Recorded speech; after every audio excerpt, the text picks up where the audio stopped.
গোপন খবরের ভিত্তিতে আগরতলা সিটি সেন্টার এলাকা থেকে দুই বাংলাদেশিকে আটক করলেন পশ্চিম আগরতলা থানার পুলিশ। তো 29 তারিখ আমরা একটা বাংলাদেশি সুমন, যার বাড়ি নারায়ণগঞ্জ বাংলাদেশ, তাকে আমরা লঙ্কামোড়া থেকে অ্যারেস্ট করেছিলাম এবং তার বিরুদ্ধে একটা আমরা স্পেসিফিক মামলা নিয়েছি, যার নম্বর 103/2024 under section 61 clause 2 249B 143 clause 3 of BNS 14 clause A clause C foreigner act and 3 of passport অ্যাক্টে আমরা একটা মামলা নিয়েছি এবং সুমনকে আমরা আদালতে প্রেরণ করে পুলিশ রিমান্ডে এনে জিজ্ঞাসাবাদে আমরা আরও কিছু নাম পেয়েছি, রফিক শেখ এবং আজিম উদ্দিন। তারা দুজনকে গতকালকে আমরা সিটি সেন্টার এলাকা থেকে অ্যারেস্ট করি।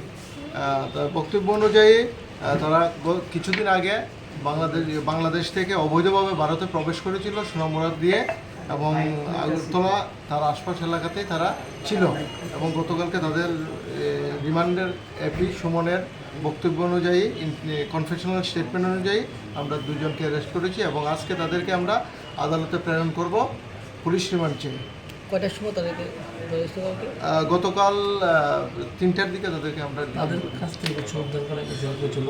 তাদের কাছ থেকে আমরা কিছু 2টা মোবাইল আমরা উদ্ধার করেছি এবং কিছু কাগজপত্র। কোন জায়গায় থাকতো তারা? এখানে তারা সিটি সেন্টার এলাকাতে এখানে একটা ফ্ল্যাটে কাজ করতো। মানে তারা কিভাবে আইছে কিছু কি কইছে? মানে তারা কিছুদিন আগে, অনেক দিন হয়ে গেছে, সোনামুড়া বর্ডার দিয়ে সেরে তারা আগরতলাতে প্রবেশ করেছিল এবং তার সঙ্গে সুমনও ছিল। হ্যাঁ, আরও কি আছে এরকম মানে বাংলাদেশি যারা ভারতের বিভিন্ন জায়গায়?